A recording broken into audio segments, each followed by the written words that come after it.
Debut manis Hayabusa Junior. TNA resmi melarang penggunaan darah. Hulk Hogan dan Eric Bischoff yang merilis Real American Freestyle. Liv Morgan yang debut di Hollywood. Dan masih banyak lagi. Mari kita bahas.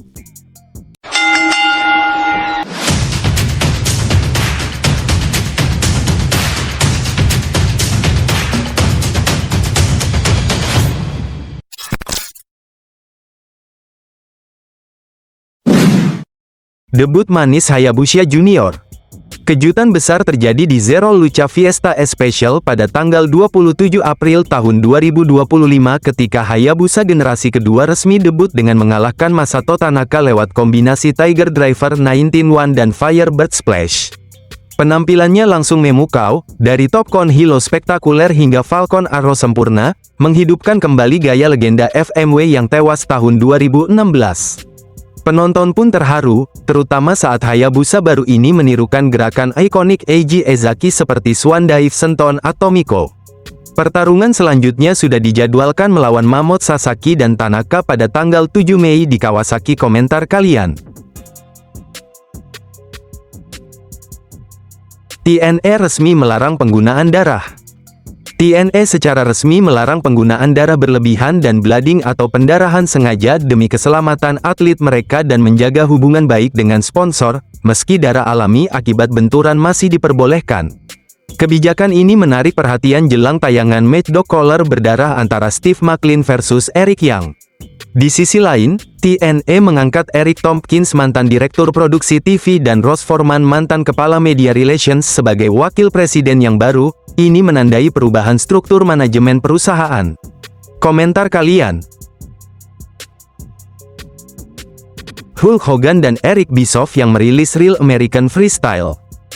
Duo legenda Hulk Hogan dan Eric Bischoff kembali mengguncang dunia gulat dengan meluncurkan Real American Freestyle, liga gulat freestyle pertama yang memadukan aksi atletik murni dengan storytelling ala pro wrestling. Acara ini didukung atlet elit seperti mantan petarung UFC Ben Askren dan juara Olimpiade Kennedy Blades. Liga ini menjanjikan panggung profesional bagi pegulat freestyle yang selama ini kurang terekspos. Dengan Israel Martinez sebagai COO dan pendanaan dari Loveland Capital di balik Kings liganya Gerard Piqué. Hulk Hogan dan Eric Bischoff berambisi menciptakan citra baru yang memikat penonton. Komentar kalian. Liv Morgan yang debut di Hollywood. Satu lagi pegulat WWE yang terjun ke dunia Hollywood. Ia adalah Liv Morgan. Ia resmi bergabung dalam proyek film terbaru dari sutradara legendaris Jepang, Takashi Miike. Film ini berjudul Battle Lieutenant Tokyo.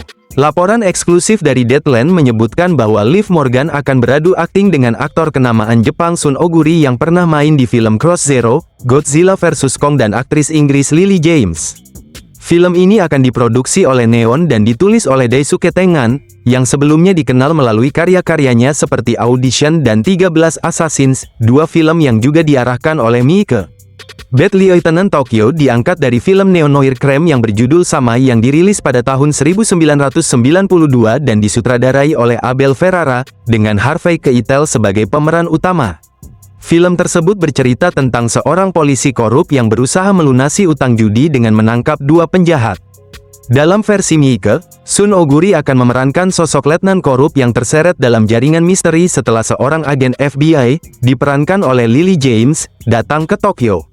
Sementara itu, Liv Morgan akan memerankan putri seorang politikus ternama yang dilaporkan hilang secara misterius. Meski tengah bersiap menjalani produksi film, PW Insider melaporkan bahwa tidak ada rencana untuk mencabut gelar Women's Tag Team Champion dari Liv Morgan dan rekannya, Raquel Rodriguez. Liv Morgan juga dikabarkan akan kembali tampil di televisi WWE dalam waktu sekitar 1 bulan, atau bahkan lebih cepat, tergantung pada jadwal produksi. Komentar kalian. Tekla yang join ke AEW. All Elite Wrestling disebut-sebut telah mengamankan tanda tangan salah satu pegulat berbakat asal Austria yang bernama Tekla. Dikenal dengan julukan The Toxic Spider, rekan senegara Gunter itu sebelumnya berkiprah di Stardom, perusahaan gulat wanita ternama di Jepang, sebelum kontraknya berakhir baru-baru ini. Keputusan Tekla untuk bergabung dengan AEW menjadi kejutan tersendiri, mengingat WWE disebut sudah lama mengincarnya, terutama setelah WWE sukses merekrut Julia, yang adalah mantan rekannya di Stardom. Namun, Tekla memilih jalur berbeda, membuka lembaran baru di panggung gulat Amerika bersama All Elite Wrestling. Komentar kalian? Alicia Fox yang nongol di TNA. Mantan manajer WWE NXT, Robert Stone membuat kejutan dengan kembali ke TNA sebagai pengawas yang ditugaskan memantau kinerja Santino Marella.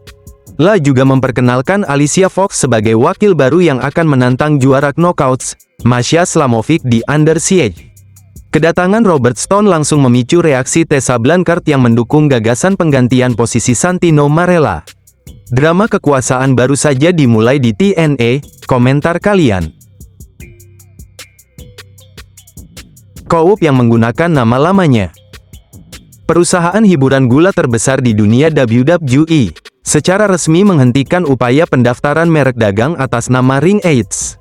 Berdasarkan informasi yang tercatat, pembatalan ini dilakukan pada tanggal 7 April tahun 2025, setelah permohonan diajukan pada November tahun 2024. Merek dagang yang ditinggalkan tersebut sebelumnya mencakup layanan seperti pertunjukan gulat profesional yang ditayangkan melalui media penyiaran termasuk televisi, internet, maupun layanan daring komersial, penyediaan berita dan informasi mengenai gulat melalui jaringan komputer global, serta penyediaan informasi seputar dunia olahraga melalui portal komunitas daring.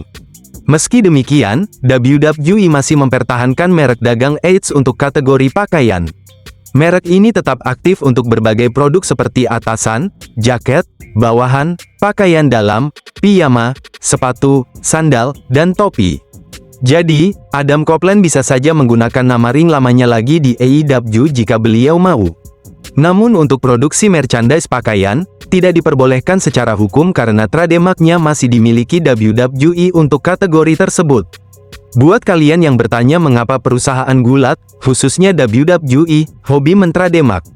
Perusahaan gulat melakukan trademark atau mendaftarkan merek dagang atas nama-nama tertentu untuk melindungi hak kekayaan intelektual mereka serta menjaga kontrol atas aset kreatif yang bernilai komersial tinggi. Dalam industri gulat profesional, nama panggung, karakter, slogan, dan bahkan nama acara seringkali diciptakan dan dikembangkan oleh perusahaan, bukan oleh pegulat itu sendiri. Dengan mendaftarkan trademark, perusahaan memastikan bahwa nama-nama tersebut tidak dapat digunakan secara sembarangan oleh pihak lain, termasuk oleh sang pegulat jika mereka keluar dari perusahaan. Hal ini memberi perusahaan hak eksklusif untuk menggunakan, memonetisasi, dan melisensikan nama tersebut dalam berbagai bentuk produk dan promosi seperti kaos, mainan, video game, dan acara televisi. Komentar kalian? Nah itu tadi berita dari pegulat. Apa tanggapan Anda tentang berita kali ini? Tulis di kolom komentar. Buat kalian yang suka dengan video ini bisa tekan tombol like dan jika kalian mau mensupport channel ini bisa tekan tombol subscribe. Hidupkan juga notifikasinya biar kalian tidak ketinggalan video terbaru dari saya. Terima kasih, sampai jumpa.